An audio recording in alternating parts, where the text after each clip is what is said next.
அரசு செல்லையா சார், உங்களோட வரவேற்புரைக்கு. வணக்கம். ஒரு பண்பாட்டின் பயணம் சிந்து முதல் வைகை வரை புத்தக வாசிப்பு நடந்து கொண்டிருக்கிறது. இந்த வாரத்தில் மிகச் சிறப்பாக 15வது வாரம், இன்னும் 4-5 வாரத்தில் இந்த தொடர் முடிய இருக்கிறது. இப்பொழுது தொடர்ந்து வரவேற்பை தொடர்ந்து முன் வார சுருக்கம், இந்த வார ஒரு இயல் உரை, அப்புறம் அந்த இயல் உரையை பற்றிய கேள்வி பதில், கலந்துரையாடல், அப்புறம் நன்றி நலன்னு ஒரே சீராக போகிற ஒரு வார உரை நிகழ்வுல வரவேற்புரை அப்படிங்கும் போது ஏதாவது ஒரு பொதுவா சில செய்திகளை சொல்றது வழக்கமா இருக்கு. இது ஏன் என அமைப்பாளர்கள்லாம் சொல்ல சொன்னாங்கன்னா, 6 ஆண்டுகளா இதை தொடர்ந்து படிச்சுட்டு வர்றதுனால ஏதாவது ஒரு கருத்து சொல்லுவாருன்னு இருக்கலாம். அதுல நான் இந்த வாரம் என்ன ஒரு சொல்லணும்னு நினைச்சேன்னா, இந்த புத்தகத்தை ஏன் இவ்வளவு ஆர்வமாக படிக்கிறோம் அப்படின்ற ஒரு இது. இவர் திரு பாலகிருஷ்ணன் ஒரு கவிஞர், அடிப்படையான ஒரு கவிஞர். கவித்துவம் அந்த எழுத்துக்கள்லையும் விரவி நிற்கும், அந்த நகைச்சுவை. அதனால இது ஒரு பக்கத்துல வலது பக்க மூளை செயல்பாடுகள், வலது பக்க மூளை ஈடுபாடாக இருக்கக்கூடிய கற்பனை, கவிதை, சுவை, இதெல்லாம் நாடகம், இந்த பகடை உருட்டு, ஜல்லிக்கட்டு, இந்த விளையாட்டு, கலை, ஓவியம், இதெல்லாம் சேர்ந்தது வலது பக்க மூளை. இடது பக்க மூளை ஆய்வு, உண்மை. அதை மாற்ற முடியாது. 1+1 2 தான், அது எந்த மாற்றமும் கிடையாது. ஆக இது 1981ஆம் ஆண்டு அமெரிக்காவில் ஒரு நரம்பியல் உளவியல் விஞ்ஞானி ரோஜர் ஸ்பெரி அப்படிங்கிறவர் நோபல் பிரைஸ் பெற்றார் 1981. ஸ்பிளிட் பிரைன் ரிசர்ச் அப்படிங்கிறதுல. அதுல பாத்தீங்கன்னா, இது எந்த செயல்பாடுமே இரண்டும் சேர்ந்த ஒரு கம்பைன்டு பிரெயின் எஃபர்ட் தான். அப்படி ஒண்ணு கொஞ்சம் dominant right side, dominant left side வேணா சொல்லலாம். அதுல ரிச்சர்ட் டாக்கின்ஸ் இருக்காரு.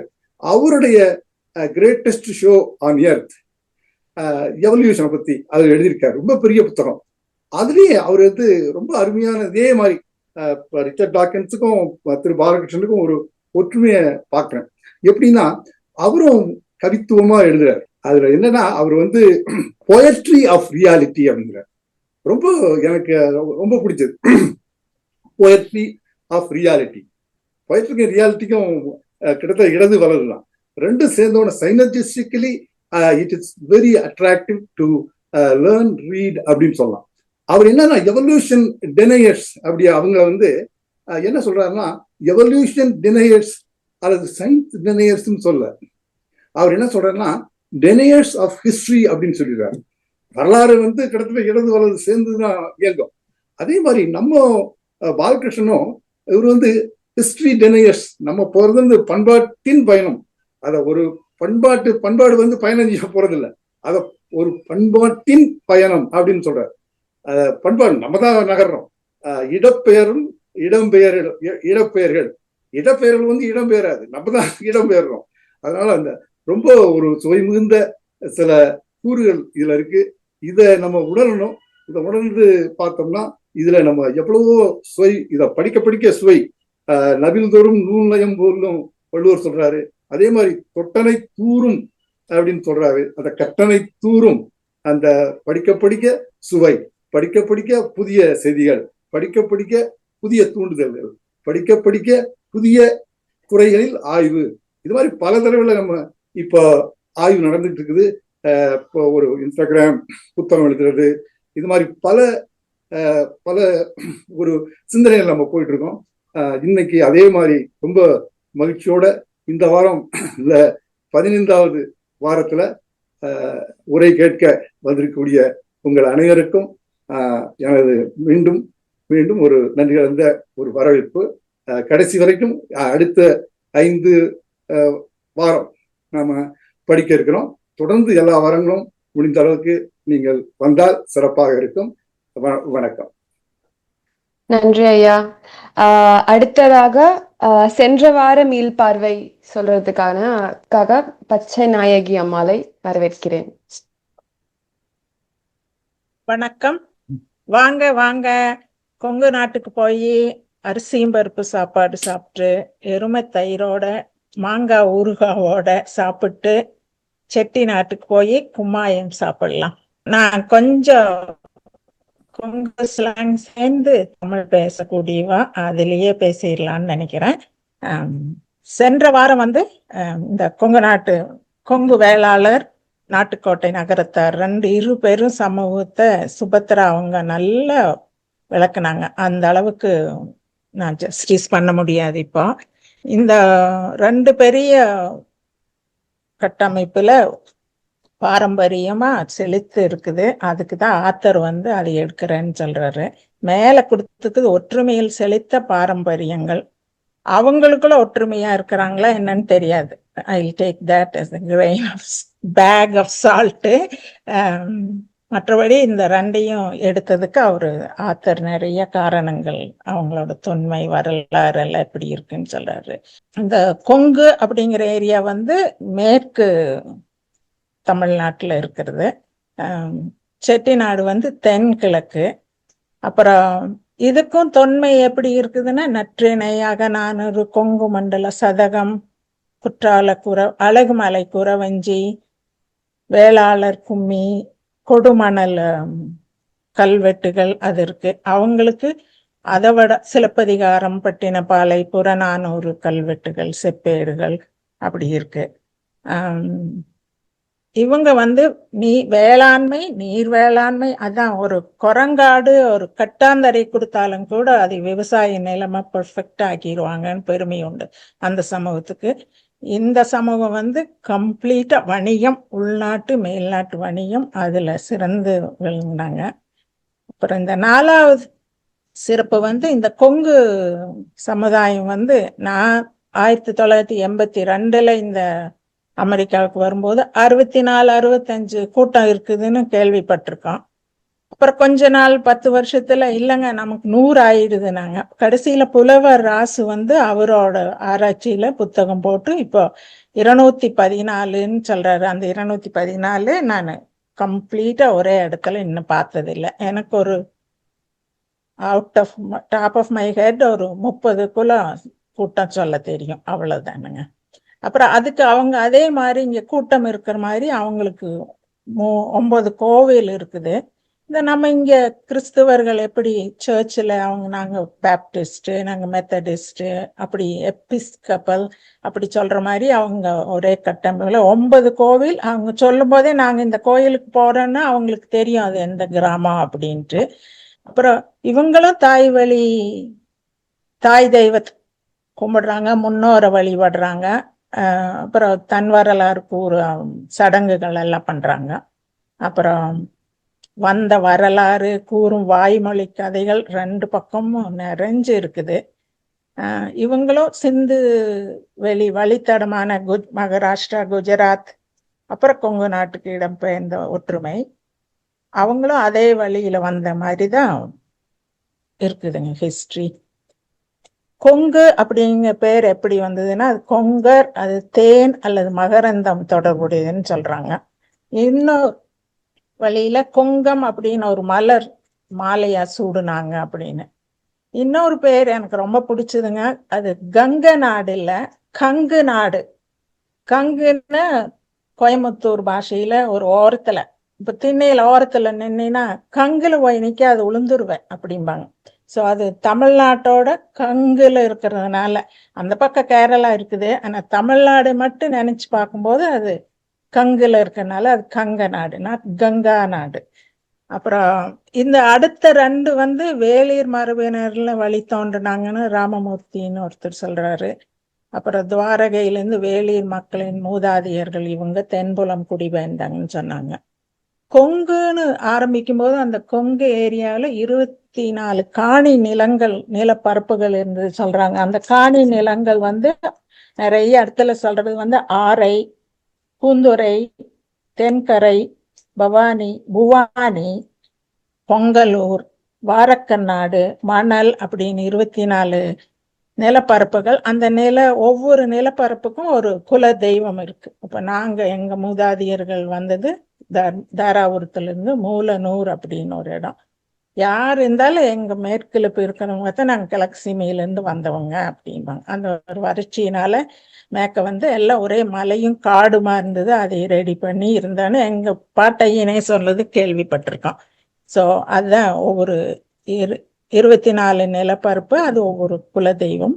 ஆனா ஒவ்வொரு குலத்துக்கும் ஒரு குலதெய்வம் இல்லை, ஒரு 4-5 குலத்துக்கு ஒரு குலதெய்வம் காணி இருக்கும். ஸோ இப்போ 142 கூட்டம் 214 ஆயிருச்சு. அடுத்தது பட்டக்காரர்கள்னு இருக்கிறாங்க.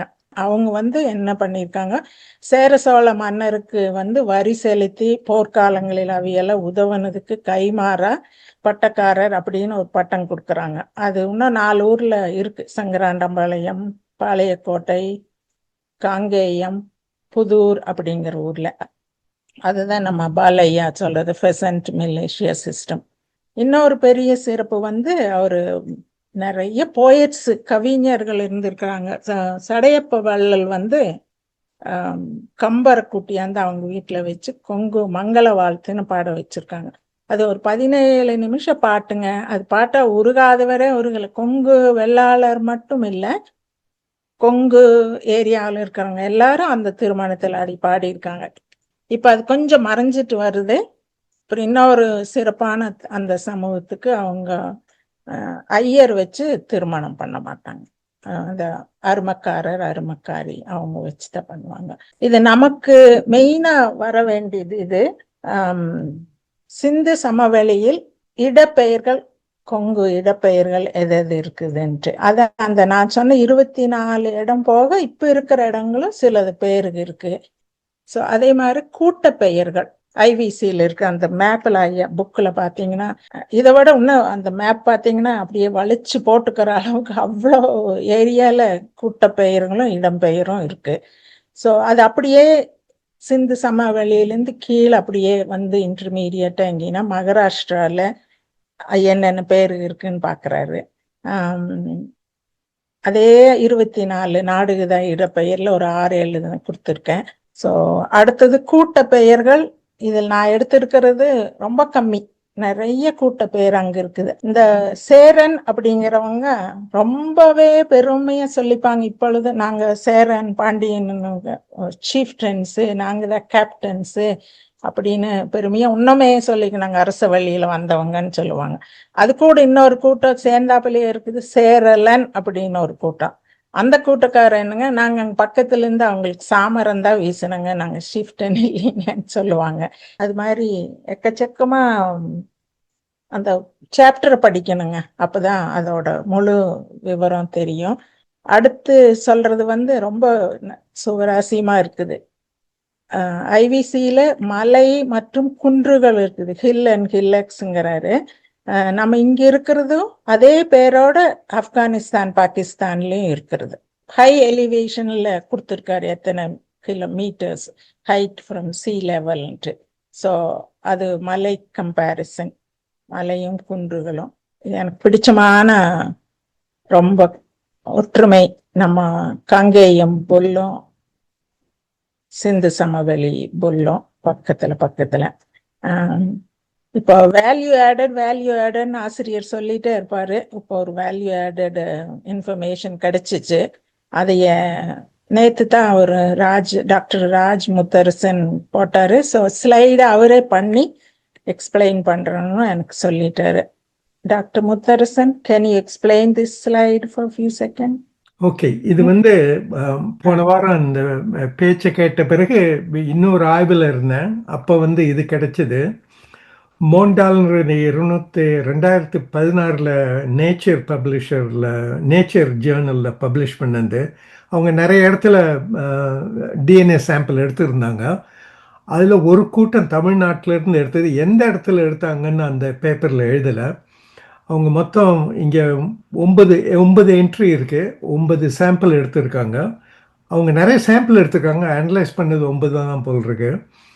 இங்கே முக்கியமாக பார்க்க வேண்டியது, அங்கே ஒரு ஏரோ போட்டிருக்கு இல்லையா, அது ஒய் ஹேப்ளோ குரூப். அது வந்து பெட்டர்னல் லைன், ஆன்சஸ்ட்ரியை சொல்லுது, எங்கேருந்து எந்த ஆரிஜின்லேருந்து வந்திருக்கீங்கன்றது.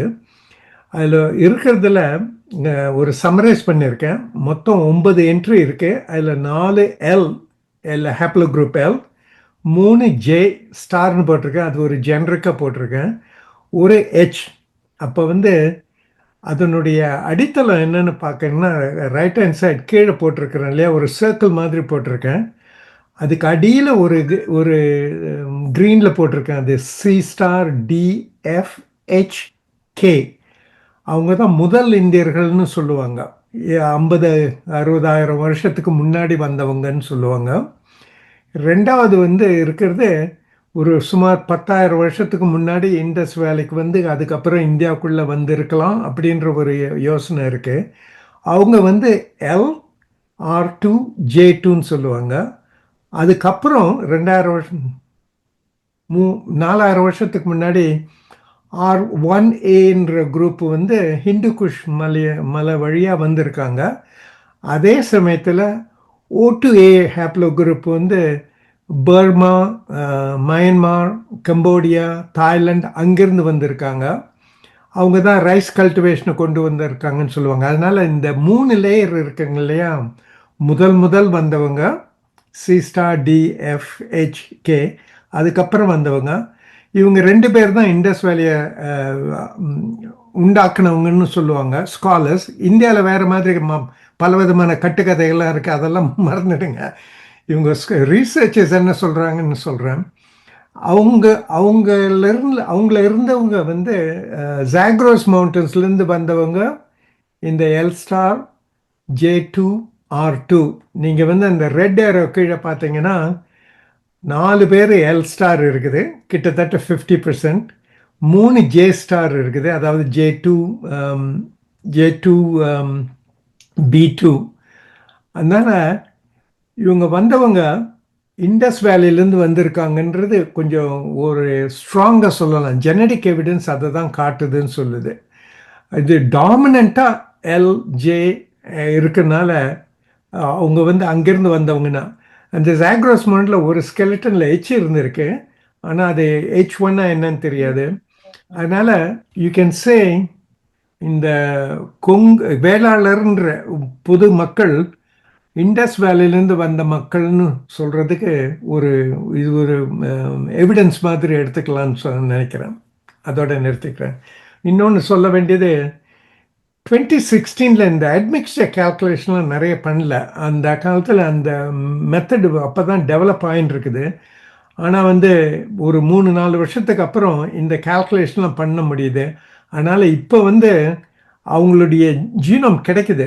இந்த அவங்கள எந்த மாதிரியான மக்கள்ன்ற வந்து ஸ்ரீதேவி அம்மா வந்து நம்ம குரூப்பில் இருக்காங்க இல்லையா, அதை கால்குலேட் பண்ணி ஒரு ரஃப் டிராஃப்ட் அதெல்லாம் இப்போ சில எக்ஸாம்பிள்லாம் பண்ணின்னு இருக்கிறோம்.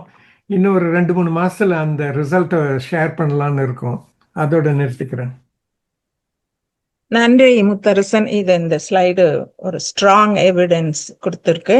எனக்கு தெரிஞ்ச ஒரு நண்பர் கொங்கு நாட்டை சேர்ந்தவர், அவர் 23andMeல அவர் சாம்பிள் அனுப்பி அவர் எல்லுன்னு சொல்றாரு, என்ன டேட்டா டிக் பண்ணி கொடுக்குறேன்னு. ஸோ அது ஒன்றும் நெக்ஸ்ட் எவிடன்ஸா வச்சுக்கலாம். அடுத்தது இந்த வெள்ளாளர்னு சொல்றோம், எல்லா வெள்ளாளரும் கொங்கு வெள்ளாளர் இல்லை.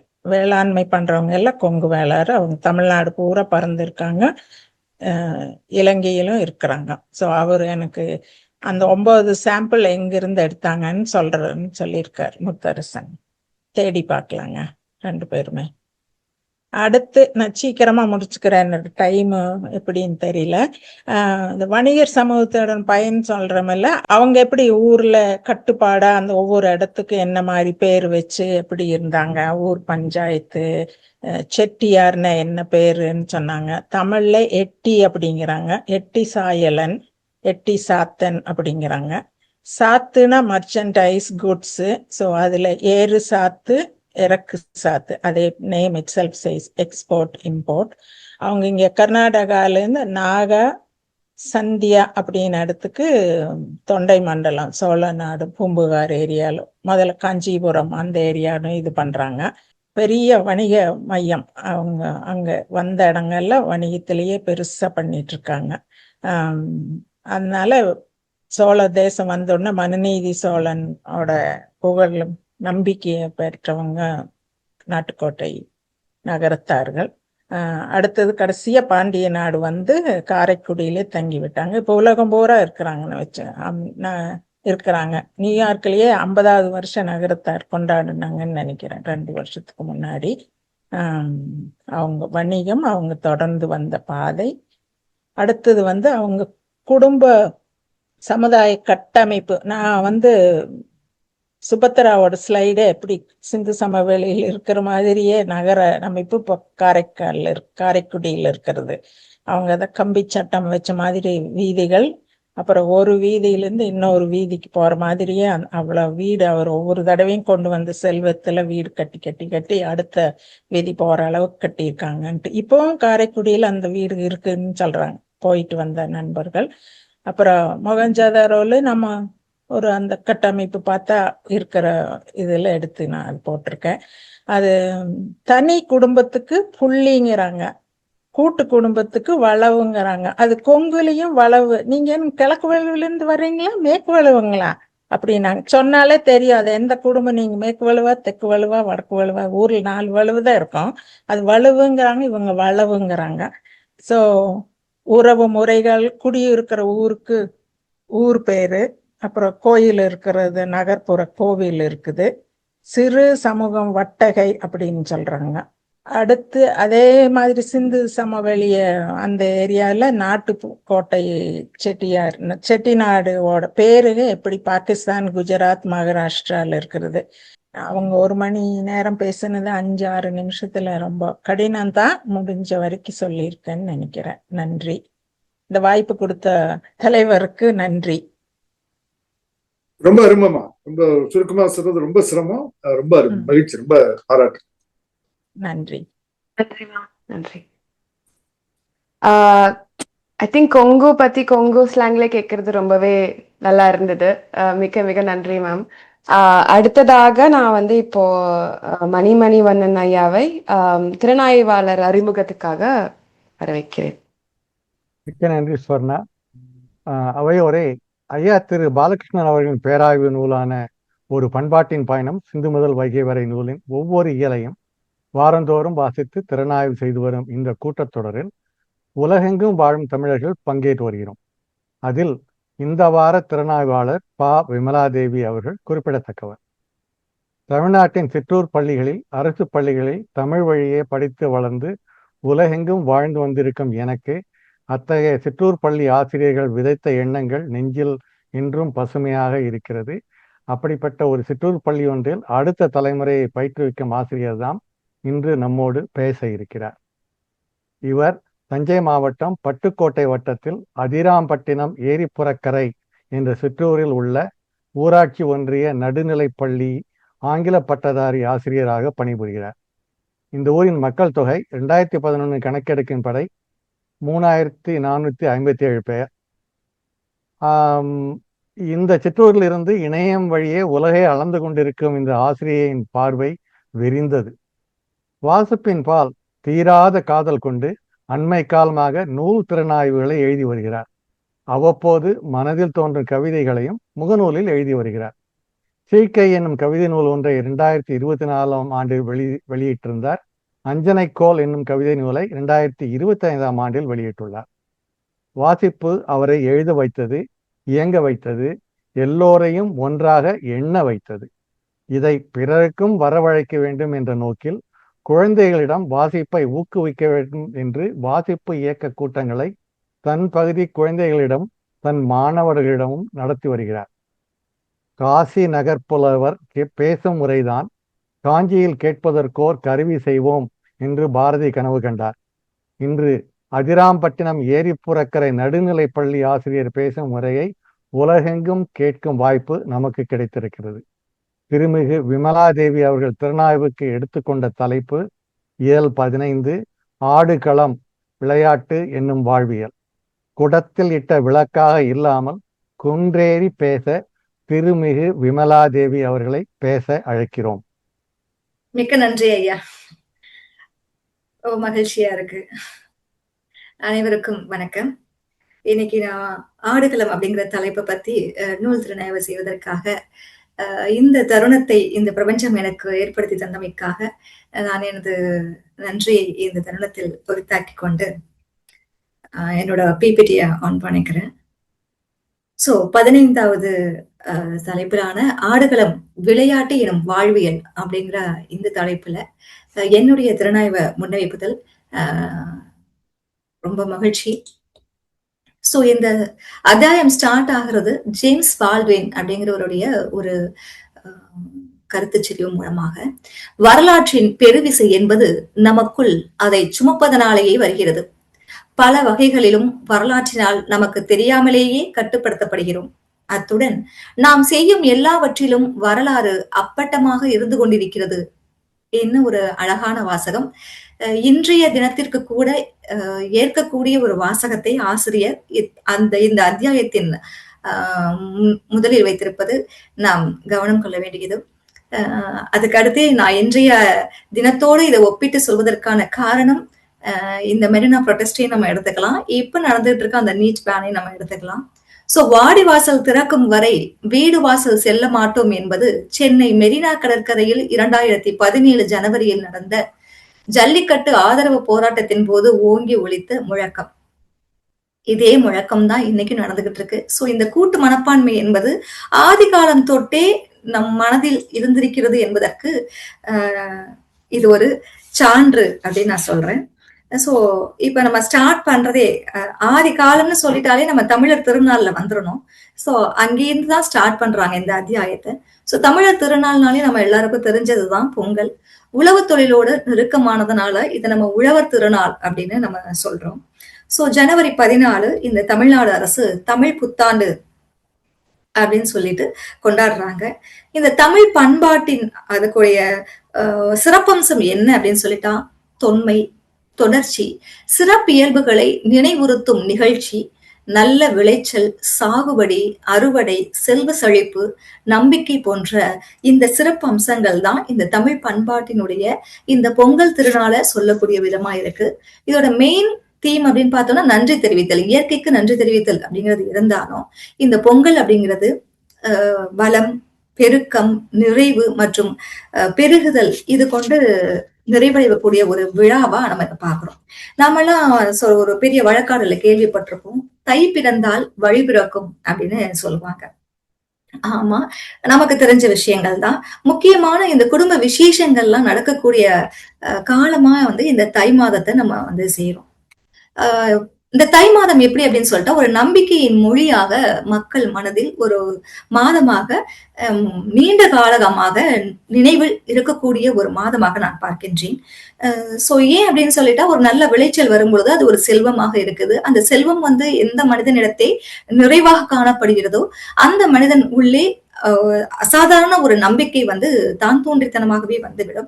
அதுதான் இந்த நம்பிக்கையின் மொழிக்கான அடிப்படை காரணம் என்பதோடு சோ இந்த பெருக்கம், நிறைவு, வளம், மிகுதல் போன்ற இந்த குறியீடுகள்லாம் அதன் சார்ந்ததாகத்தான் வந்திருக்க வேண்டும் என்பதும் நாம் கவனம் கொள்ள வேண்டியது. சோ இந்த பொங்கல் சார்ந்து சிலப்பதிகாரத்துல இந்த 68, 69வது பாடல்லையும் நம்ம இது சார்ந்த கருத்துக்களை பதிவு செய்திருக்கிறத நம்ம பார்க்கலாம். அதே போல சீவக சிந்தாமணியில புதுப்பானையில் பால் பொங்குதல் அப்படிங்கிற ஒரு வரி வருவதையும், சங்க இலக்கியங்கள்ல தை மாதத்துல அந்த புனல் நீராடுதல் அப்படிங்கிற ஒரு சொல்லாட்சியையும் நம்ம இங்க கவனம் கொள்ள வேண்டியது. இதுக்கு அடுத்து பாத்தீங்க அப்படின்னு சொல்லிட்டா ஜனவரி 15 இது எல்லாமே நம்ம திறந்துதான் ஜஸ்ட் ஒரு ஸ்கிப் பண்ணிட்டு போற மாதிரி கொஞ்சம் ஃபாஸ்டா போறேன். இன்னும் நம்ம நிறைய இந்த அத்தியாயங்கள்ல பேச வேண்டிய கருத்துக்கள் இருக்கிறதுனால. சோ அடுத்து பாத்தீங்கன்னா திருவள்ளுவர் தினம். இந்த திருவள்ளுவர் தினம் அப்படின்னு சொல்லிட்டா இப்ப இது ஒரு அண்மை கால உருவாக்கம் அப்படின்னு சொல்றாங்க. சோ பொங்கல் எப்படி தமிழர் திருநாளா நம்ம கொண்டாடுறோமோ அதே போல தமிழர் பண்பாட்டின் ஒரு ஆகச்சிறந்த அடையாளமாக திருக்குறள் இருக்குது.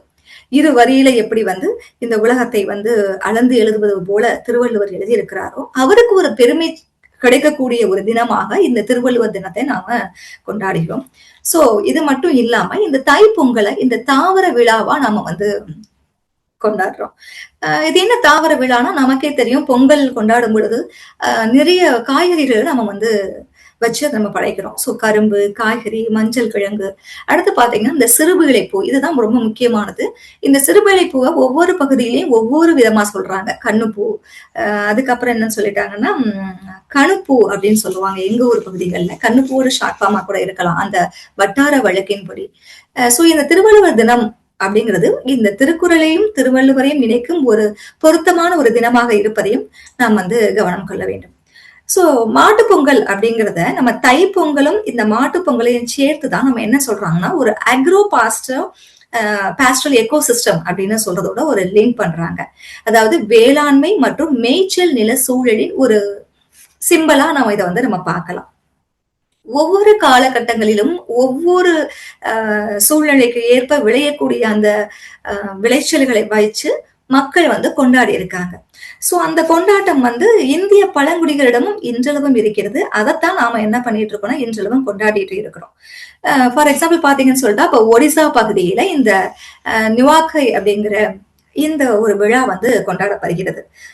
இப்ப நம்ம வந்து நெல் வந்து தை மாதத்துல அறுவடை செய்வதனால அந்த விழா வந்து பொங்கல் விழாவா கொண்டாடுவது போல பலா, மா போன்ற விளைச்சல் அதிகமாக இருக்கக்கூடிய காலங்களிலும் தனித்தனி திருவிழாவாக வெவ்வேறு பருவங்கள்ல வெவ்வேறு பகுதிகளில் இது கொண்டாடுறாங்க.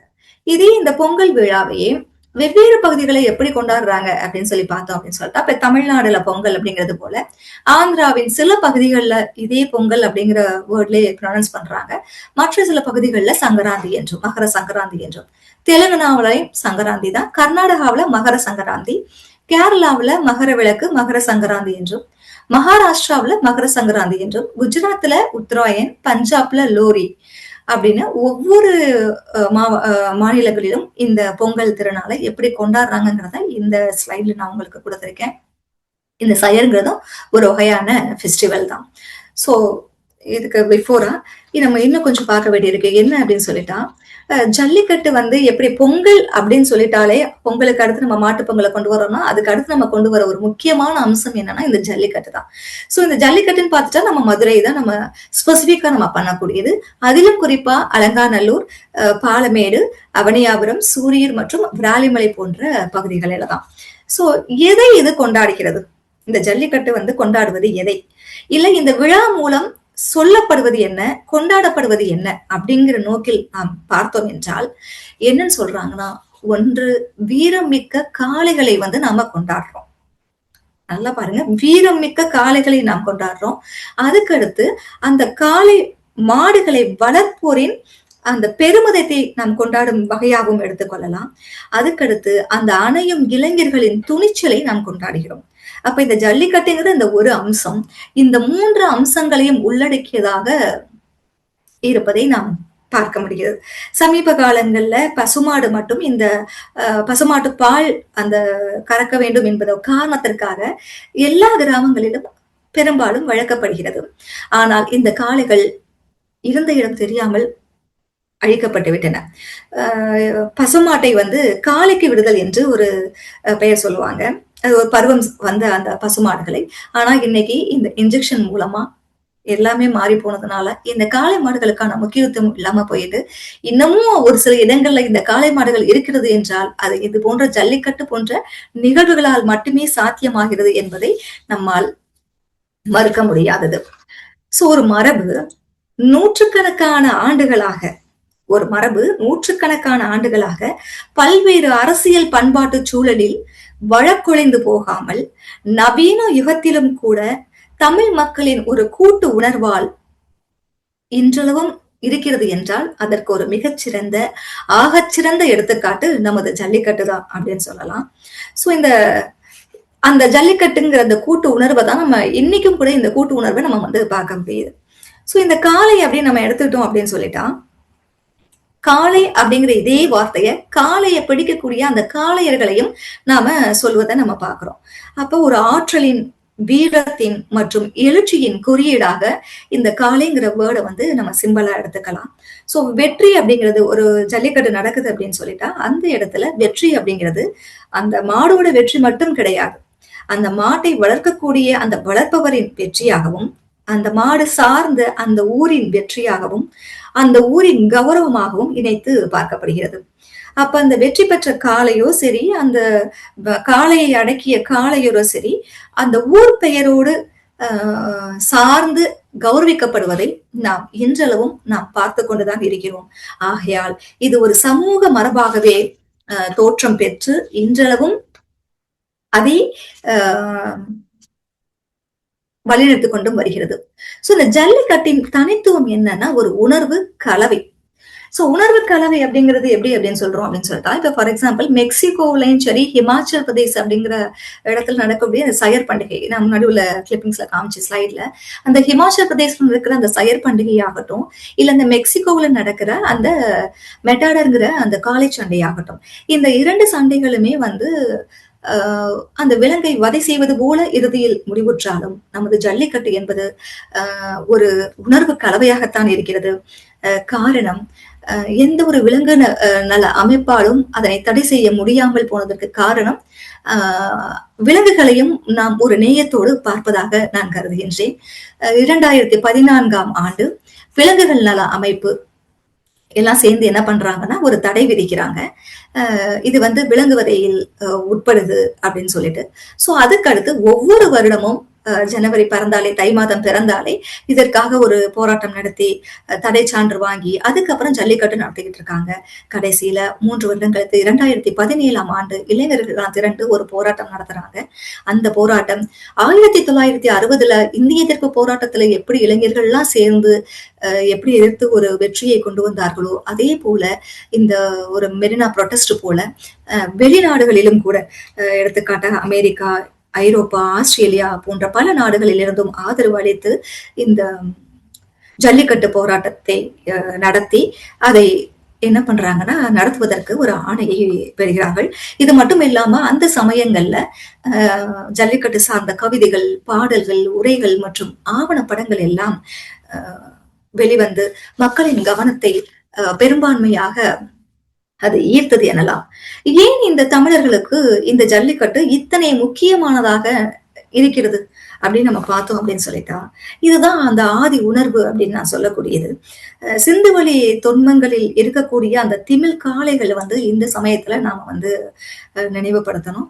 ஏன் அப்படின்னு சொல்லிட்டா, அலங்காநல்லூர் ஜல்லிக்கட்டுல 2019ஆம் ஆண்டு அலங்காநல்லூர் ஜல்லிக்கட்டுல 2019ஆம் ஆண்டு ஒரு காளை என்ன பண்ணுன்னு சொல்லிட்டா வெற்றி பெறுது. அந்த காளை குறித்த வரலாற்றை ஆசிரியர் பாலகிருஷ்ணன் ஐயா வந்து இங்க பதிவு செய்யறாரு. அது ஒரு காளை மாடு, ஆனாலும் அதன் பெயர் செல்லியம்மா. ஒரு பெண் தெய்வத்தின் வாசலில் இருந்து அது வளர்க்கப்படுவதால் அது செல்லியம்மா அப்படிங்கிற பெயர்ல அது வளர்க்கப்படுகிறது. கிட்டத்தட்ட அந்த காளையின் வயது 4 வயதாக இருக்கும் பொழுது அது கண்டெடுக்கப்பட்டு பரம்புப்பட்டி என்ற மதுரை பக்கத்தில் உள்ள பரம்புப்பட்டி என்ற ஒரு கிராமத்தின் 20 இளைஞர்களால் அந்த செல்லியம்மா என்ற காளையானது வளர்க்கப்பட்டு ஒவ்வொரு ஜல்லிக்கட்டிலும் அந்த காளையானது பங்கேற்கிறது. பல பரிசுகளை தட்டிச் செல்கிறது. 2017ஆம் ஆண்டு, 18ஆம் ஆண்டு போன்ற 15 ஜல்லிக்கட்டு பரிசுகளை பெற்று 2019ஆம் ஆண்டு அலங்காநல்லூர் ஜல்லிக்கட்டில் சிறந்த காளை என்ற விருதையும் பெற்று ஒரு கார் பரிசை பெற்று அந்த வளர்த்த 20 இளைஞர்களுக்கும் பரிசாக தருகிறது. ஒரு கைவிடப்பட்ட ஒரு காளை பெண் தெய்வத்தின் பெயரால் வளர்க்கப்பட்டு ஒரு சிறந்த காளையாக மகுடம் சூடுவது சும்மா நேத்து வந்த ஒரு உணர்வில் இந்த மனிதர்களுக்கு இருந்திருக்கும் என்று நீங்கள் நினைக்கின்றீர்களா? இல்லவே இல்லை.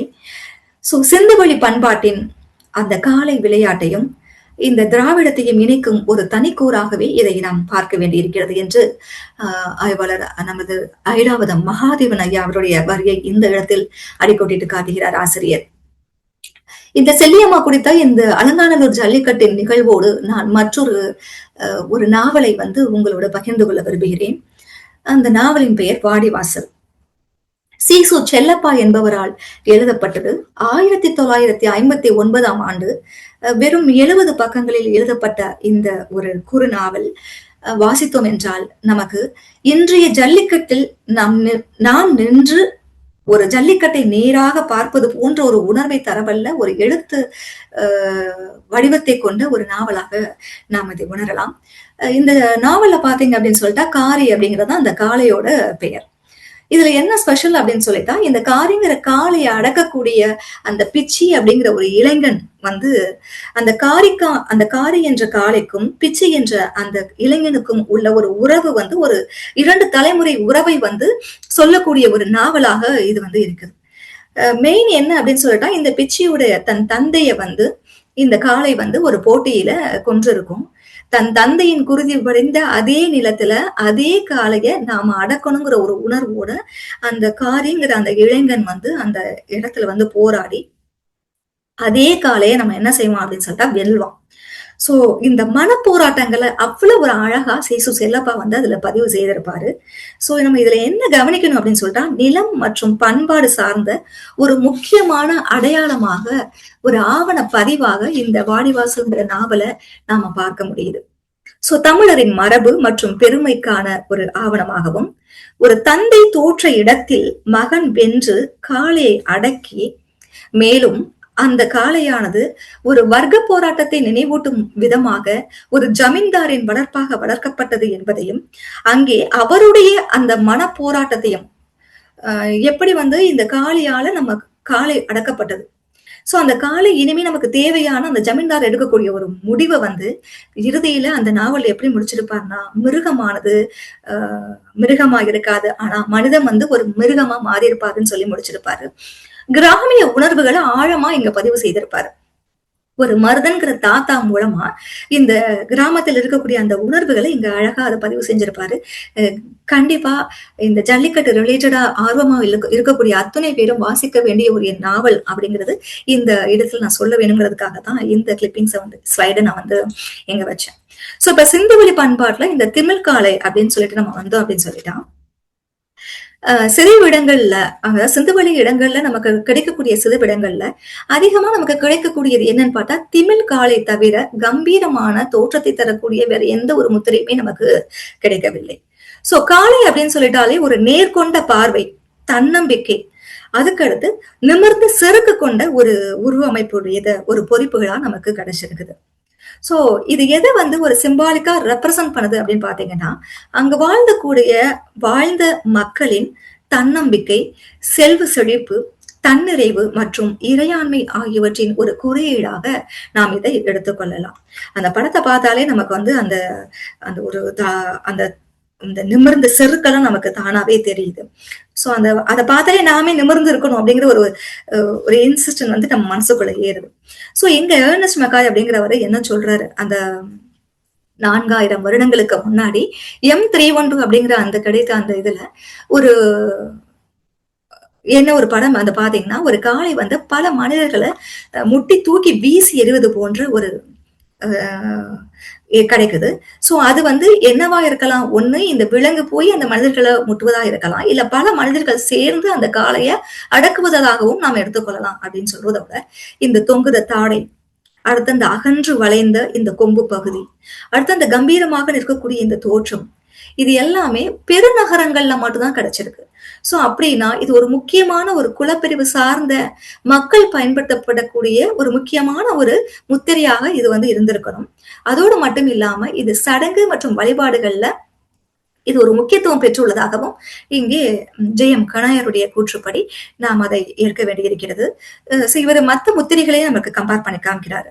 337, அப்புறம் 333, 339 போன்ற எல்லா முத்திரைகளையும் நமக்கு வந்து சொல்லி காமிப்பது மட்டும் இல்லாம, ஐராவத மகாதேவன் அவர்களுடைய சில கருத்துக்களை நம்ம இந்த இடத்துல பண்ணணும். அதாவது பல்வேறு விலங்குகள் அப்படின்னு சொல்லிட்டு நம்ம பார்த்தோம் அப்படின்னு சொல்லிட்டா, அந்த காலகட்டங்கள்ல குதிரை சார்ந்த எந்த ஒரு தகவல்களும் அங்க வந்து இல்லை. அதே போல ஆரக்கால் சக்கரம் பொருந்திய அந்த தேர் வந்து அங்க இல்லை. சோ அது எங்க, இதெல்லாம் குதிரையும் சரி அந்த ஆரக்கால் சக்கரம் பொருந்திய தேரும் சரி எங்க வருதுன்னா, ஆரிய மொழி சமூகம் எங்க உருவெடுக்கிறாங்களோ அந்த இடங்கள்ல தான் வருது. சோ இதன் மூலமா நம்ம தெரிஞ்சுக்க வேண்டியது, இந்த காளைங்கிறது சிந்துவெளி இடத்துக்கு மட்டுமே ஒரு குறிப்பிட்ட இடங்கள்ல கிடைக்கக்கூடிய ஒரு முத்திரையாக இருந்திருக்கிறது என்பதைத்தான்.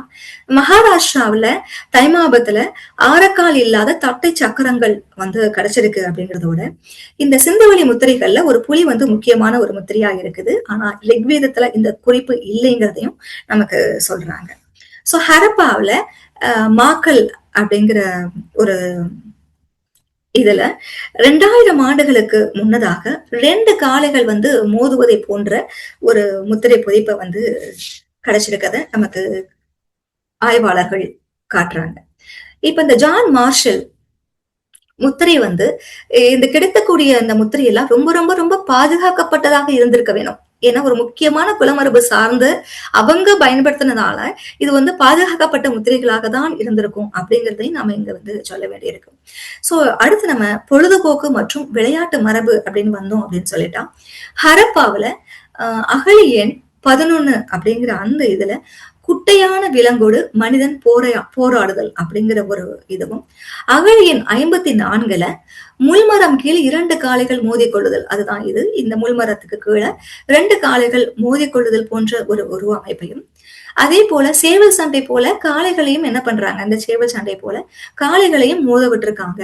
அது ஒரு பொழுதுபோக்காகவோ அல்லது ஒரு விளையாட்டு மரபாகவோ அவர்கள் வழக்கமாக வைத்திருக்கிறார்கள் என்பதையும், இந்த H952486 அப்படிங்கிற இந்த பலகையில நீர் எருமை மனிதன் வேல் கொண்டு குத்துதல், இந்த மனிதன் பாத்தீங்கன்னா ஒரு வேல் கொண்டு குத்துவது போன்ற ஒரு உருவமைப்பு இருக்குது.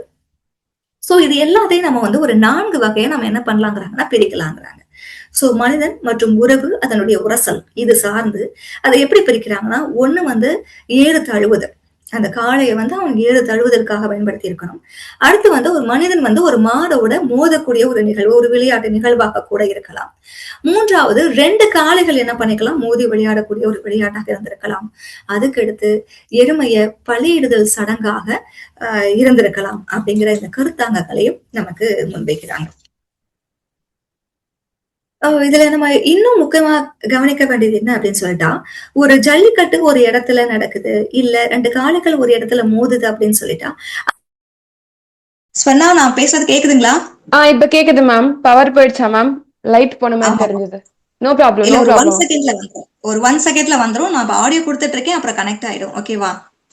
Okay ma'am. நான் வேணா ஒண்ணு பண்றேன் மேம். நான் வந்து ஸ்கிரீன் ஷேர் பண்றீங்களா?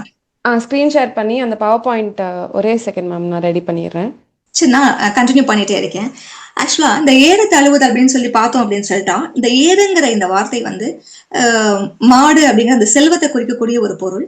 இது வந்து ஒரு சமூக பண்பாடா வந்து இருந்திருக்கு, ஆணிரை மீட்டல் அப்படின்னு சொல்லிட்டு.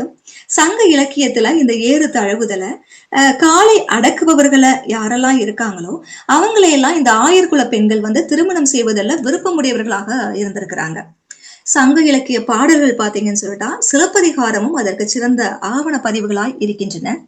காளை விளையாட்டு நடைபெறுவதற்கு தேவையான ஊர் ஒத்துழைப்பை போற்றும் விதமாக கலித்தொகையில ஏறுகோள் நிகழ்வு குறித்து பாடல் அமைந்திருப்பதும், இந்த நிகழ்வுக்காக ஏறுகோட்படையினும் இசைக்கருவி இசைக்கப்பட்டதும் மிகச் சிறப்பானதொரு அம்சம் அப்படின்னு சொல்லிட்டு நாம பார்க்கலாம்.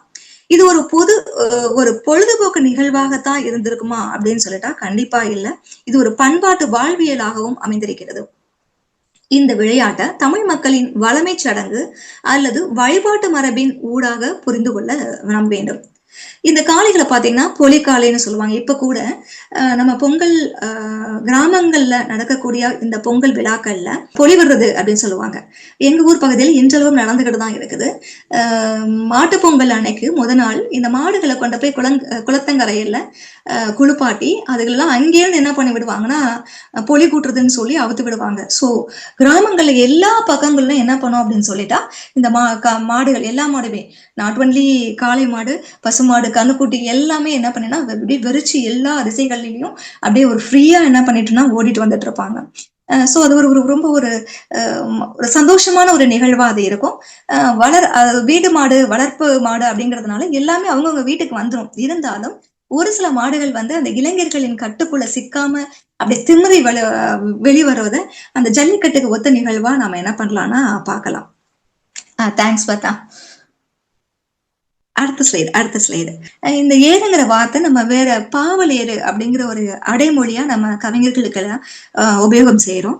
சோ இந்த பொலிக்காலை நம்ம சொன்னோம் இல்லையா, இது வந்து ஒரு ஃபெர்டிலிட்டி நோக்கில இதை பாக்குறாங்க. நான் சொன்னேன் முன்னையே, பசுமாடுக்கு வந்து இப்பெல்லாம் இன்ஜெக்ஷன் போடுறாங்க. ஆனா ஊர்கள்ல குறிப்பா ஒரு இடங்கள்ல இருக்கும். நான் கூட எங்க வீடுகள்ல சொல்லுவேன், மாடு வளர்க்கும் போது தயவு செய்து இந்த இன்ஜெக்ஷன் பண்ணாதீங்க, எங்க காலம் இருக்குன்னு கேட்டு பக்கத்துல ஊரா இருந்தாலும் பரவாயில்ல அழைச்சிட்டு போய் நீங்க அதுக்கு வந்து அதை இணை சேர்த்து விடுங்க அப்படின்னு சொல்லிட்டு, அதுக்காகவும் இன்னும் ஒரு சில இடங்கள்ல மட்டும் இந்த பொலிக்காளைகள் வளர்க்கப்படுகிறது என்பதும் நாம் சற்றே மனசை வந்து ஆற்றிக்கொள்ளலாம் என்று நான் நினைக்கின்றேன். அதே போல இந்த பசு சினையாவதை வந்து பயிர்தல் அப்படிங்கிற ஒரு அழகான வார்த்தையில சொல்றாங்க. இப்ப நம்ம அதுக்கு அடுத்து நம்ம பார்க்க போறது இந்தோ ஆரிய மொழிகளில் காளை குறித்த ஒரு வாக்கம். இது பாத்தீங்க அப்படின்னு சொல்லிட்டா சிந்து வெளியில இல்ல மேம் முன்னாடி இருக்கும். இந்து ஆரிய மொழிகள்ல காளை அப்படிங்கிறத ரிக்வேதத்துல இல்லைங்கிறத நம்ம பார்த்திருக்கோம். சிந்து வழியில ஓங்கிய திமில், கனத்து தொங்கும் தாடை பல இடங்கள்ல காணப்படுது அப்படின்னு சொல்லிட்டு சொல்றாங்க. இந்த வகை மாடுகளை என்னன்னு சொல்றாங்கன்னா ஜெபு வகை மாடுகள் அப்படின்னு சொல்றாங்க. அதே போல இந்த குட்டையான கொம்பு கொண்ட இந்திய காட்டெருது காணப்படுகிறது. அதே ரிக்வேதத்துல வந்து அது கிடையாது. அடுத்து பாத்தீங்கன்னா இந்த கவையா அப்படிங்கிற மாட்டு வகையாகட்டும், அசுரா என்கிற தொல்காலை அப்படிங்கிற ஒரு வாரிசுகளா இருக்கு அப்படிங்கிறதையும் இங்க சொல்றாங்க. சோ அதர்வன வேதத்துலதான் காளை மாட்டின் திமில் பற்றின அந்த குறிப்புகள் வந்து வருகிறது. இதே ரிஷபா மற்றும் உஸ்திரா அப்படிங்கிறதெல்லாம் மகாராஷ்டிராவில அந்த எருமையை குறிப்பதற்காக பயன்படுத்துகிறார்கள் அப்படிங்கிறதோட நமக்கு முடிஞ்சிருது. அடுத்து பாத்தீங்கன்னு சொல்லிட்டா போத்து அப்படிங்கிற ஒரு வார்த்தையை வந்து நமக்கு இன்ட்ரோடியூஸ் பண்றாங்க.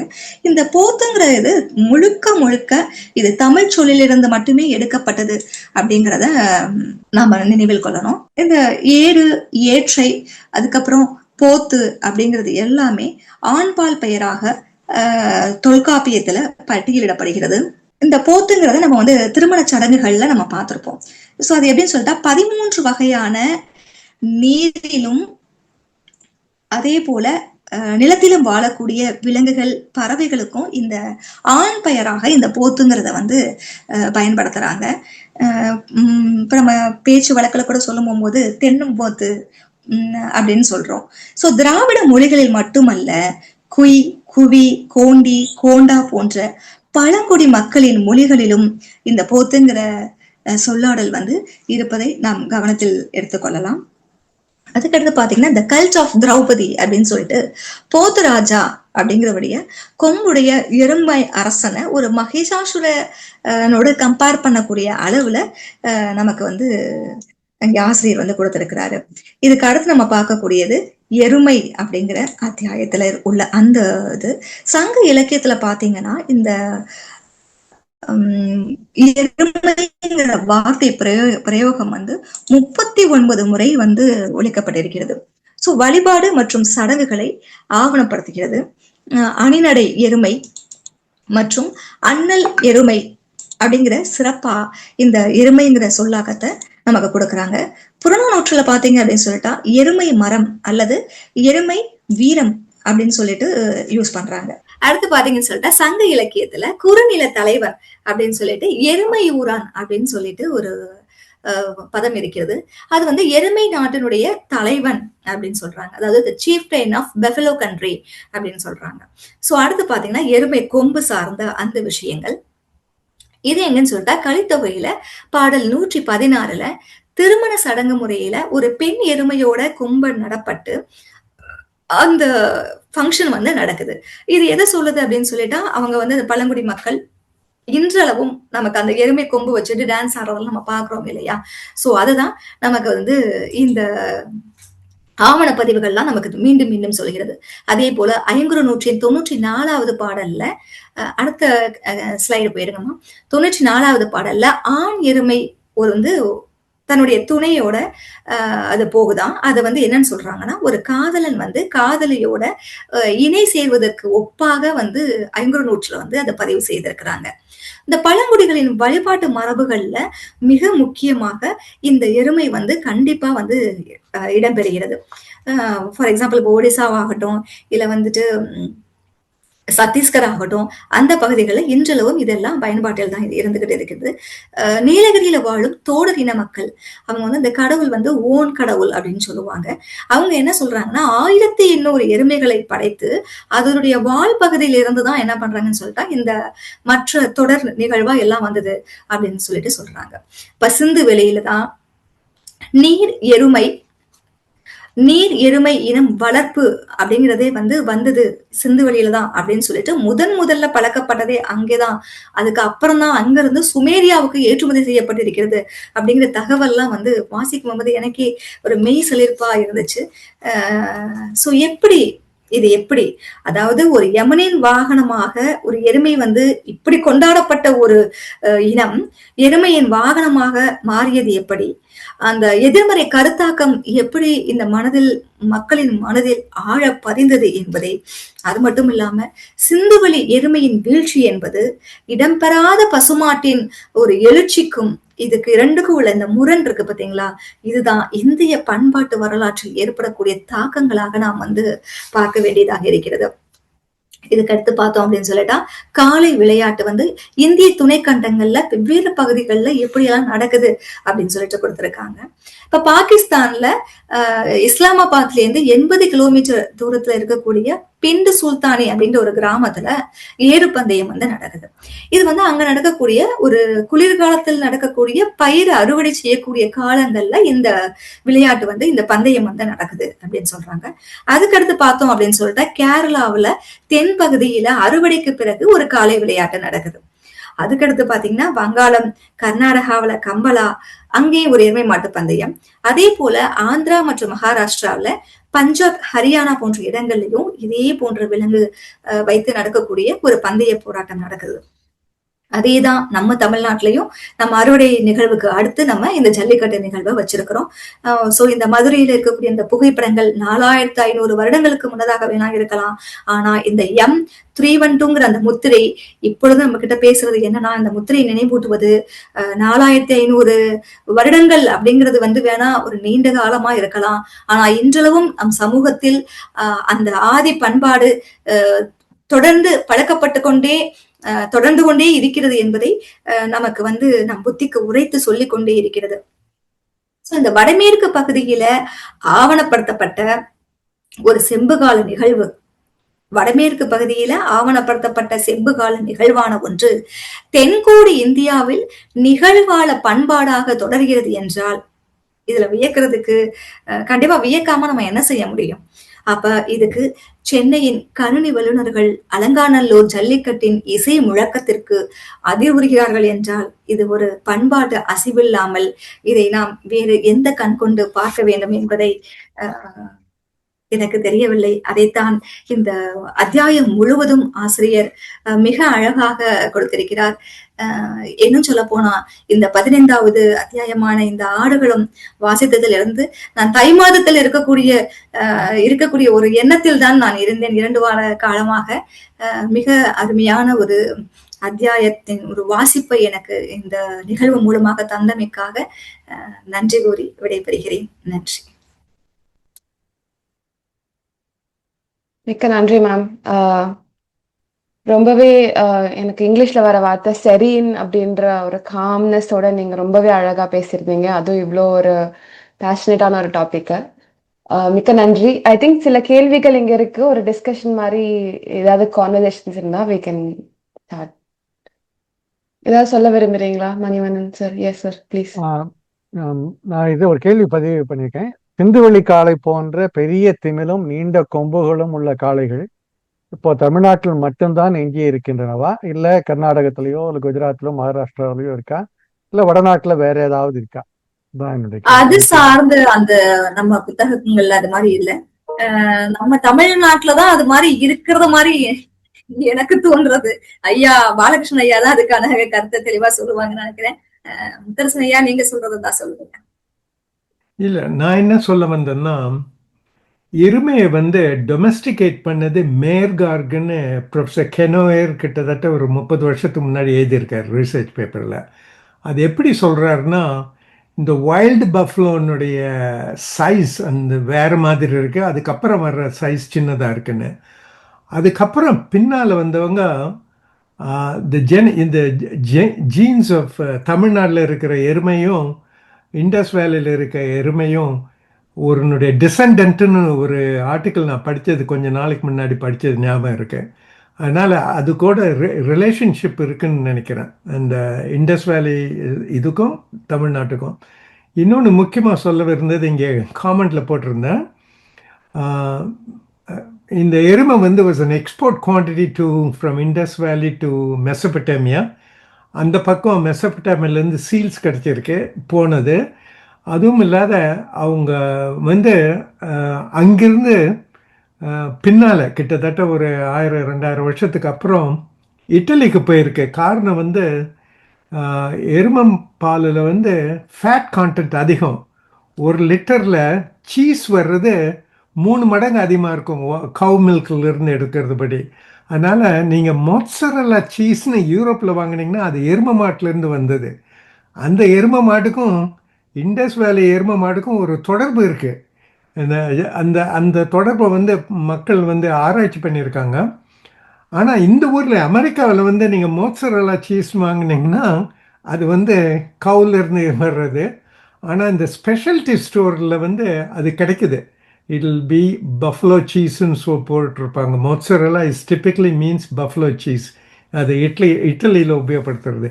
ஸோ நம்ம தமிழ்நாட்டில் இருக்கிற எரும மாட்டுக்கும் இட்டலியில் இருக்க இந்த காலத்தில் இருக்கிற மோட்சரல்லா சீஸுக்கும் நிறைய கனெக்ஷன் இருக்குது.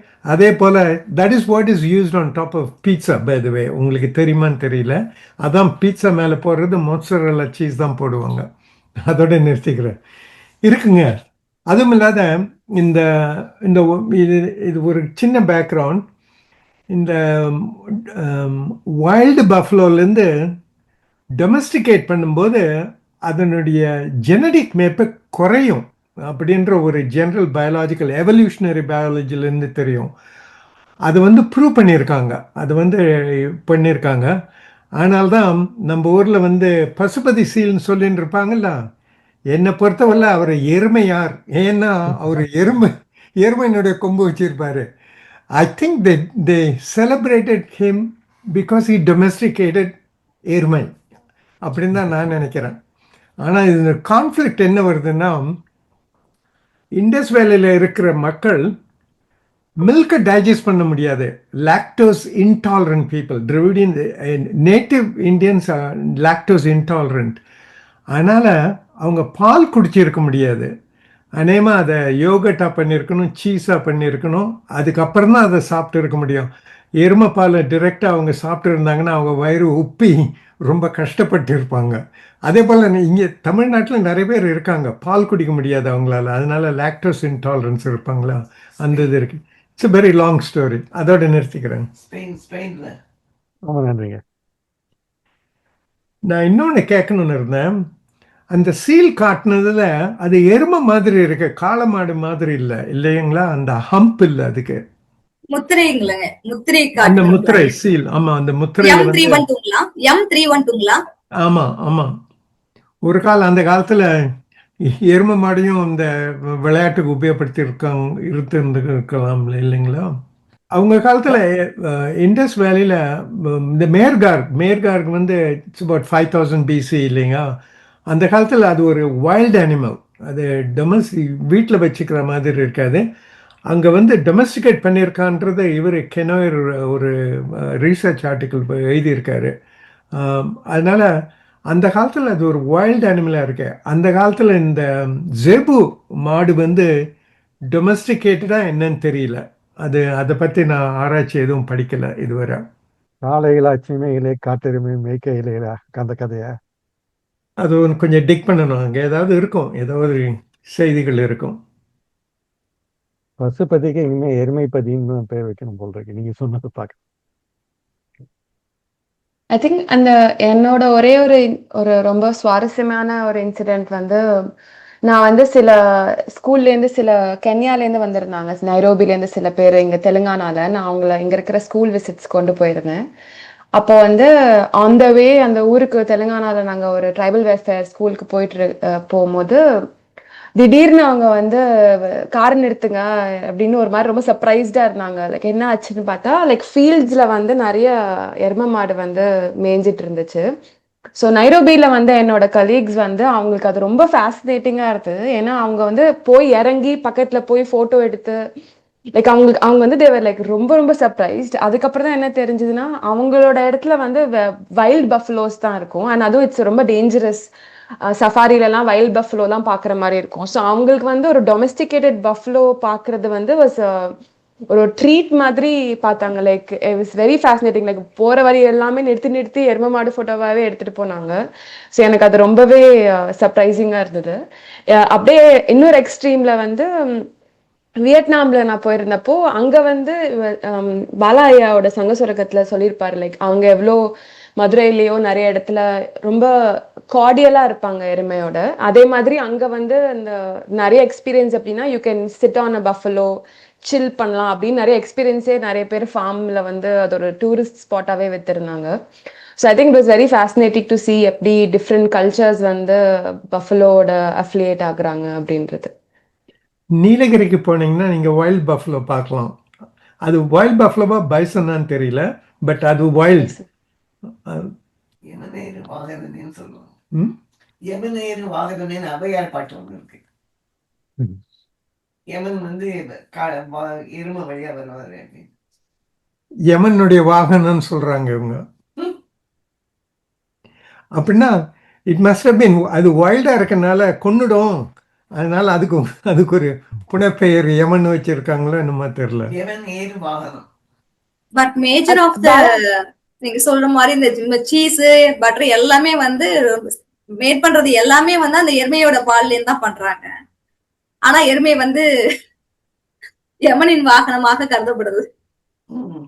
இது புதுசா கண்டுபிடிச்சது இல்லையா இது? அவையார் பாட்டு. பாலா சார் அடிக்கடி சொல்லுவாங்க எப்படி எருமை வந்து எவ்வளோ அணிநடை யானைன்னு ஒரு அணிநடை எருமைன்ற சார் டாக்ல வந்து அது புக்கா வேற போட்டிருந்தாங்க. ஹி ஆல்வேஸ் சேஸ் எங்கேருந்து எருமை கடைசியில யமன் உட்கார வச்சிட்டீங்க, like probably also Sanskrit and Brahminical ways of thinking அப்படின்னு ஒரு கான்வர்சேஷன் அந்த அந்த டிஸ்கஷன்ஸ்லயும் சொல்லுவாங்க. லைக் எக்ஸ்ட்ரீமிட்டிஸ் பிளஸ் பிளாக்னால பசு அண்ட் எருமை லைக் பிளாக் அண்ட் ஒயிட் அந்த மாதிரி ஒரு டிஸ்டிங்ஷன் அண்ட் ப்ராபப்ளி டிஸ்கிரிமினேஷன் ஒரு தாட் சொல்லியிருப்பாரு. நம்ம திட்டுறது கூட வந்து பள்ளிக்கூடத்துல ஆசிரியர் சொன்னா நீ எருமை மேய்க்கத்தான் லாயக்குன்னு. பசு மேய்க்கிறது கிடையாது, எருமை மேய்க்கிறது தான். ஆனால் எருமை வந்து ஒரு புவர் எக்ஸாம்பிளாக உபயோகப்படுத்துவாங்க இல்லையா? ஆமா நெகட்டிவாக சொல்லுவாங்க. ஆமா அவன் அது எரும மாடு அப்படின்னு சொல்லுவாங்க. அதில் 2 ஜான்ராவும் வந்துடுது, எருமையும் வந்துடுது மாடும் வந்துடுது. ம். ஸ்டபனா இருக்கிறதுக்கு வந்து அந்த அந்த அனிமலை வந்து நம்ம யூஸ் பண்றோம். அடிச்சா கூட தாங்கும் இல்லையா, எருமை மாடு மாதிரி அடி வாங்குறேன்னுவாங்க. ஓகே, ஸோ முடிச்சிடலான்னு நினைக்கிறேன். ஆல்மோஸ்ட் கொஸ்டின்ஸ்லாம் நம்ம பார்த்து பேசிட்டோம். மேம் ஏதோ ட்ரை பண்ணுறேன். மேபி என் பண்ணுறதுக்காக நான் முத்தரசன் ஐயா வந்து நன்றி உரைக்கு அழைக்கிறேன். சாரி, என் தமிழ் நான் ப்ராக்டிஸ் பண்ணிட்டு இருக்கேன். பரவாயில்லம்மா. ஓகே, நான் இதுவரை எல்லா சமயத்திலும் மணிவண்ணன் தான் நன்றி உரை சொல்லுவார், அழகாக சொல்லுவார். அந்த அளவுக்கு என்னுடைய இது வராது, ஓரளவுக்கு அவரோட காப்பி பண்ணுறேன். முதல் தமிழ்த்தாய் வாழ்த்து பாடின ஸ்ரீதேவி அம்மா இருக்காங்கன்னு நினைக்கிறேன், அவங்களுக்கு ஒரு நன்றி. அதே சமயத்தில் அரசு சிலையை பாட வைக்கணும்னு ஒருத்தர் 2 பேர் முயற்சி பண்ணாங்க. அதுக்கு வந்து பாடுறதுக்கு ஞானம் இல்லைன்னு சொன்னார். அதுக்கும் நம்ம நன்றி சொல்லணும், காரணம் அவர் பாடலை. பாடினோம்னா எல்லாரும் இருந்திருக்க மாட்டோம் இல்லையா? அவருக்கு ஒரு நன்றி. வரவேற்புரை அது எப்போதும் ஒரு புதுசாக ஒரு ட்விஸ்ட் கொடுப்பாரு. இந்த வாட்டியும் சொன்னார், ரைட் பிரெயின் என்ன சொல்லுது, லெஃப்ட் பிரெயின் என்ன சொல்லுது, ஆனால் இந்த புத்தகம் 2த்தையும் சேர்ந்து சொல்லுதுன்னு சொன்னார் இல்லைங்களா? அது அழகாக சொல்லியிருந்தார். So that is a very nice way to look at this. அப்புறம் மீள்பார்வை, பச்சை நாயகி அழகாக சொன்னாங்க. நிறைய விஷயம் சொன்னாங்க. அவங்க கொங்கு நாட்டிலேருந்து வர்றதுனால கூடவே சொன்னாங்க. அது அழகாக இருந்தது, நல்லா இருந்தது. இந்த கூட்டன்ற பார்வை வந்து எனக்கு புதுசு, நான் இதுவரை கேட்டதில்லை. பட் இந்த புத்தகத்து மூலம் தான் இன்னும் எனக்கு தெரிஞ்சுது. அது ஒரு ஜான்ரா மாதிரின்னு தெரியுங்க, ஃபேமிலி ட்ரீ மாதிரி தோணுது. அது அழகாக இருந்தது. அதுவும் இல்லாத அதை இண்டஸ் வேலிக்கு கனெக்ட் பண்ணது என்னை பொறுத்த வரையில் நல்லா இருந்தது. காரணம் வந்து என்னை பொறுத்த வரையில் இண்டஸ் வேலியில் இருந்து அவங்க விவசாயம் பண்ணியிருக்கணும், பிகாஸ் சாப்பிடணும் இல்லையா. அவங்க வணிகர் நிறைய பேர் இருந்திருக்காங்க. அதனால தான் மெசப்பட்டமில் அந்த எவிடன்ஸ் நிறைய கிடைச்சிருக்கு. அதனால் நகரத்தார், வணிகர், அப்புறம் வேளாளர், அது 2 மேஜர் ஆக்டிவிட்டி ஆஃப் சிவிலைசேஷன் ஒரே இடத்துல இருக்கிற தமிழ்நாட்டில் இருக்கிறத கொண்டு வந்த அந்த மைக்ரேட்டரி பார்த்து சொன்னது அழகாக இருந்தது. காரணம் வந்து அது கூட ஆர்டிசன் இருக்கும். இந்த அழகு ஜுவல்லரி பண்ணுறவங்க, பேங்கிள்ஸ் பண்ணுறவங்க, பீட்ஸ் பண்ணுறவங்க, அவங்களாம் இருப்பாங்க. அது கூட டூல்ஸ் பண்ணுறவங்க இருப்பாங்க, இரும்பில் வேலை பண்ணுறவங்க இருப்பாங்க, வெங்கலத்தில் இருக்கவங்கள. அவங்களாம் எங்கே போனாங்கன்னு நம்ம தேடணும்னு நினைக்கிறேன். அடுத்தது திறனாய்வாளர் திருமதி விமலா தேவி அழகாக பண்ணாங்க. அவங்க ஒரு கவிஞர் கூட, அதனால் கவிஞர் எழுத புஸ்தகத்தை அழகாக விவரித்தாங்க. நல்லா இருந்ததுமா. ஜல்லிக்கட்டு கூட சேர்த்துட்டீங்க, கூட ஹிந்தி போராட்டம் கூட சேர்த்துட்டீங்க. அது வந்து இந்த எம்ஃபசிஸ் வந்து இருக்குது, அது தட் இஸ் வெரி நைஸ். அது கூடவே ஒரு சைடில் வந்து இப்போ நடக்கிற ஸ்டூடெண்ட் போராட்டத்தையும் கூட்டி சேர்த்துருந்தாங்க. அது எல்லாரும் மனசுலையும் ஓடுதுன்னு நினைக்கிறேன். நல்லா இருந்தது. உரையாடலில் கலந்த அன்பர்கள் அனைவருக்கும் நன்றி. இன்றைய நிகழ்ச்சியை நடத்தின ஸ்வர்ணா சூர்யாவுக்கும் மிக்க நன்றி. நீங்கள் அழகாக பேசுனீங்க. நம்ம இந்த ஸ்டடி குரூப்புக்கு பின்னால் வந்து கிட்டத்தட்ட 10 பேர் இருக்கிறாங்க. அவங்க எல்லார் பேரையும் வாசிக்க விரும்புகிறேன். எழுத்து வரிசை, ஆங்கில எழுத்து வரிசை சொல்ல போகிறேன். ஆரம்பிக்கிறதுல அரசு ஏ, அவர் இங்கே இல்லை, ஓடிட்டாருன்னு நினைக்கிறேன். அவர் தான் இதை வந்து 4-5 வருஷத்துக்கு முன்னாடி ஆரம்பித்தவர். அடுத்தது பாமா அம்மா, அவங்களும் இல்லை, எங்கேயோ ஒரு ரிசார்ட்டுக்கு போயிருக்காங்க. அவங்க பின்னால் நிறைய வேலை பண்ணின்னு இருக்காங்க. அடுத்தது வந்து நாகராஜ், அவர் இருக்காருன்னு நினைக்கிறேன். அவர் நிறைய வேலை பண்ணின்னு இருக்கா, யூடியூப் பண்ணுறது, அதுக்கப்புறம் கிளிப்லாம் பண்ணுறது, அந்த வேலையெல்லாம் நிறைய பண்ணின்னு இருக்காரு. அதுக்கப்புறம் வர்றது ராஜேஸ்வரி இருக்காங்க. அவங்க அழகாக சொல்லியிருக்காங்க. அவங்க ஷீஸ் பைலிங்குவல், அவங்களுக்கு மராத்தி தெரியும், தமிழ் அழகாக பேசுவாங்க. ஸோ அவங்க கான்ட்ரிபியூட் பண்ணின்னு இருக்காங்க. அதுக்கப்புறம் வர்றது 3 எஸ், 6க்கு அப்புறம் 3 வருது, 2 வரல. RSS இல்லாத R3S வருது. சுபத்ரா, அவங்க வந்து இந்தியாவிலேருந்து இப்போ தான் வந்துன்னு இருக்காங்க, அதனால் இன்றைக்கி வரல. அஃப்கோர்ஸ் ஸ்வர்ணா இங்கே நம்ம கூட தான் இருக்காங்க இப்போது. அப்புறம் வந்து ஸ்ரீதேவி, தமிழ் தாய் பாட்டவங்க, அவங்களும் இருக்காங்க. அதுக்கப்புறம் புதுசாக இணைஞ்சவங்க சந்தோஷ், அவங்க இன்றைக்கி வரல போல் இருக்கு. அப்புறம் வந்து அதோட 10ன்னு நினைக்கிறேன். அவங்க எல்லாரும் இதுக்கு பின்னால் நிறைய வேலை பண்ணின்னு இருக்காங்க. ஸோ அவங்களுக்கெல்லாம் ஒரு நன்றி சொல்லணும்னு நினைக்கிறேன். முக்கியமாக விமலா தேவிக்கு வணக்கம். அதோடு முடிச்சுக்கலாம்னு நினைக்கிறேன். மீண்டும் அடுத்த வாரம் சந்திக்கலாம். நன்றி ஐயா. நன்றி. நன்றி. நன்றி. பாய்.